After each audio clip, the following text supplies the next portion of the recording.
I spoke yesterday in Mussar Shmooze about Korach. Why he had the audacity and where was his strength to fight Moshe Rabbeinu. And why Moshe Rabbeinu was afraid of him, that he davened that the part that Korach owns and the Toras and the Korbanos will not, the Mizbeach will not take it, will not receive it. Korach is fighting Moshe Rabbeinu, Moshe also he's fighting God. She burn in hell. No,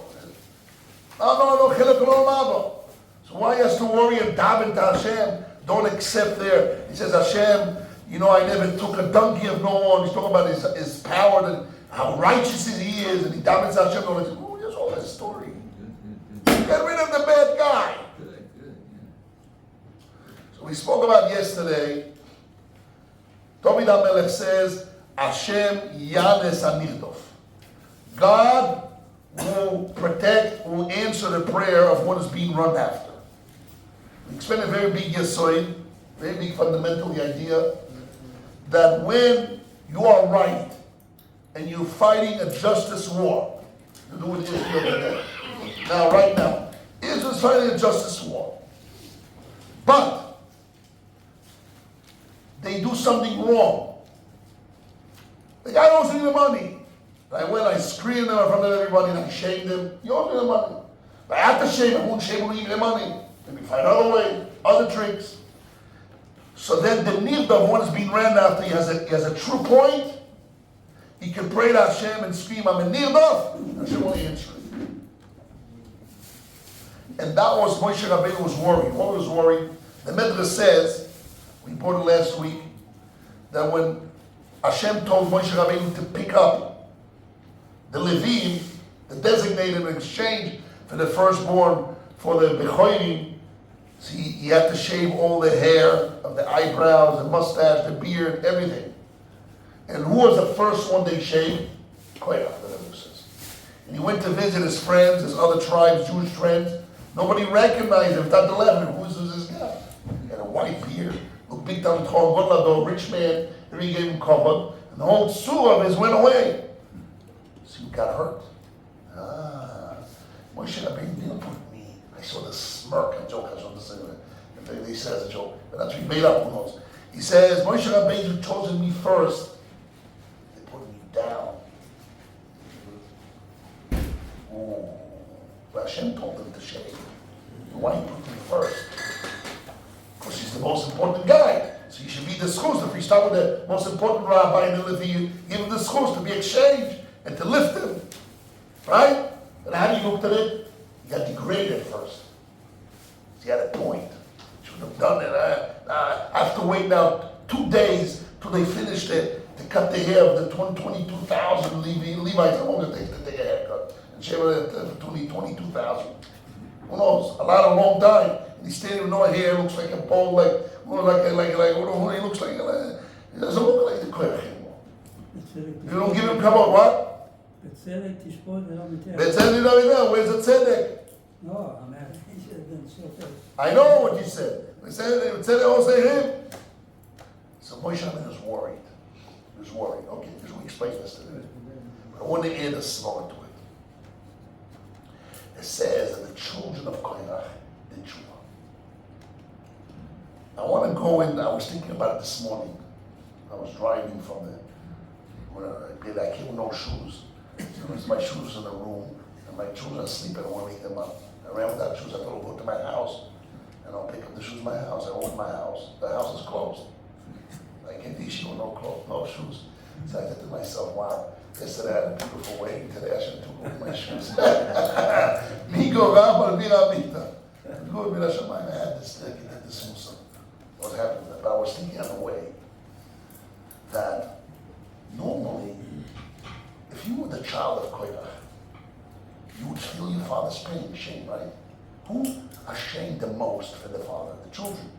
You see the father, no beard, no mask, no eyebrows, no mustache, looks like a little one, like a baby. And their father, their fingers, they should be hurt the most, right? Desire! And they should be hurt in the heart and want to fight the shame of their father, right? How they were Zocheh to do Teshuva. They fought, right? They all stood there in the camp, and they wanted to, as it says, when the babies all came out of the tent against Moshe Rabbeinu, you Moshe Rabbeinu, you're from God, so how can you put our father in shame? You had to stay a couple of days, no beard.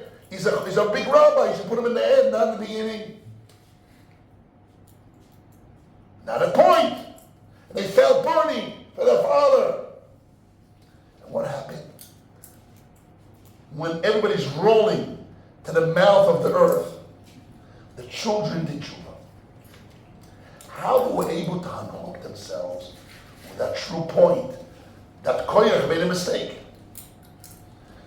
So the Gemara says, Korach made a mistake because he saw his children. He had Ruach HaKodesh, he saw his children continue. But the children, so they not continue, they're rolling into the ground. So they're able to unhook and do Teshuva.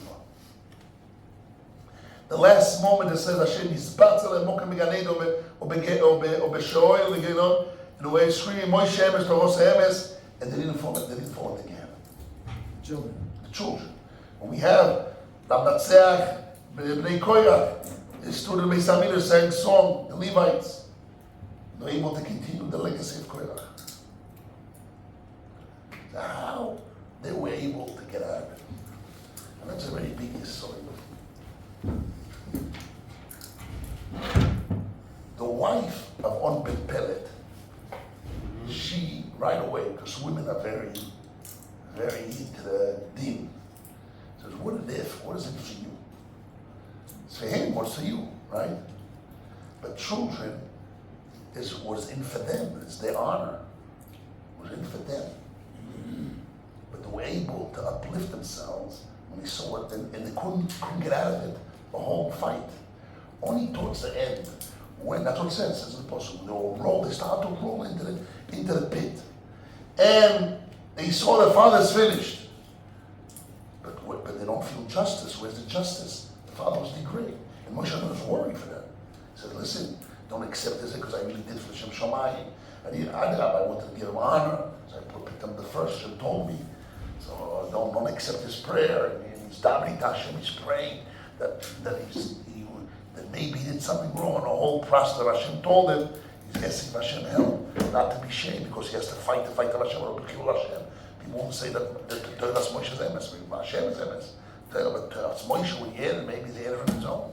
As the Rambam says in Shmooze, that how do we know that everything else besides Mamad Sinai is through Korach? Even though some places it is. We explained the steer the other time, how they answer.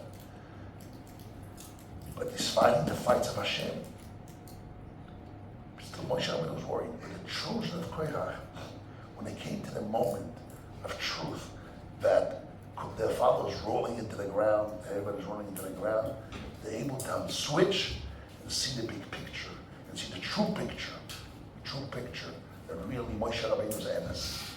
And he didn't degrade the father. Not that he really is right in the truth of the point, but he degraded our father, he did wrong, he has a wrong point. That they did Tshuva Shlema says. They were able to say Moshe emes, but Toras emes.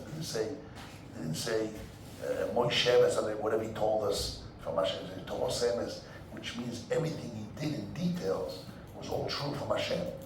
They were able to understand that even the degrading of the father was not degrading. It was all Pi Hashem. And the process you go from the top to the bottom, from the bottom to the top, it's all Pi Hashem. They're able to make that change and do tshuva. This is really what we see Hashem requires from us. A lot of times in our lives, we hook into things. I met the other day, 2 days ago, I had a guy in Yeshiva, many years in Yeshiva, and many years ago he left. And one of my students in Yeshiva, I put a lot of energy to him, a lot. And he tells me he doesn't believe in Hashem, this and that. And I know the real reason. Of course, his parents got divorced, he had a very hard time. So he wanted to get out of his religious history. So he had to totally, he says, everything is wrong. I don't believe in nothing. And I told him, listen, you want to get rid of your pain. So it's good the process you're doing. He says, I'm free. I can do whatever I don't believe in nothing. I don't believe everything is all a lie. And all this is this. I'm free. I can now feel free. I said, according to your opinion, he said, I know different between me and an animal. I said, you can slaughter another person. Was like an animal? Look at me. Maybe, I don't know. I have to think about it. I don't want to answer you. He says, you're not free yet. Come to me in a couple more years and be totally free. I said, but you're in a good process to be free. After you're free, after you're paying, now you have to make the change. The change is that if you ask me, put on the table, the option to leave with a question, everything, have a big question, who created the world? So much, so exact, so much wisdom, and to leave it with a question, that option, or to accept the yoke of the, which is a couple of tons, he calls it. There's not the 1,000 tons that you saw, it's not a religious kid, your parents got divorced, had all the physical problems, you're free of that. Now you put everything both on the scale. To leave with a question, or to give an answer, and accept the yoke of a Torah. When you have an answer that makes sense, that there's a creator, and we are forefathers to Mount Sinai, etc., then it'll be easier to make that break, to make that change. So really, before he unhooked himself from the pain, for years I was never able to talk to him to do tshuva. Because the pain was so strong, was there, he was not able to hear even, so to the wall. But he was able to work on himself emotionally, to remove himself from the pain, not 100%, but whatever it is. Now I was able to hear, maybe, Tora's right, I'd rather, what's my option? To leave the whole world with a question, and be vulnerable, which is much more bigger pain, or to accept the yoga, which is a pain. So he looks at it not as a source, but he has bad memories. It's a pain or yoke, but it's easier. It makes more sense to say it. Like God created the world, before your father didn't lie to you. We saw Mount Manasseh and all that. So he's able to make the change. And I saw he's able. He's able to make that change. So the Bnei Korach, before the father was beaten up, they couldn't get out of it. And now they feel the pain of the father. But when he was destroyed, he was rolling into the ground, and the last moment, says Chazal Mamash, the 99.9 second, the last second, they were able to unhook themselves with the father's pain, which is their pain, and able to make the right balance. They scream, Moshe Emes, but Toros Emes. Should give us the schus to unhook ourselves with deeping and different ideas, and to see the truth, and announce to ourselves and all our lives, Moshe Emes. And the Hanania ben Akashoy, Rotzak spoke with the sadness of the people. Even the Mishnah Ne'emar, I know how much I'm asking for. I feel to all the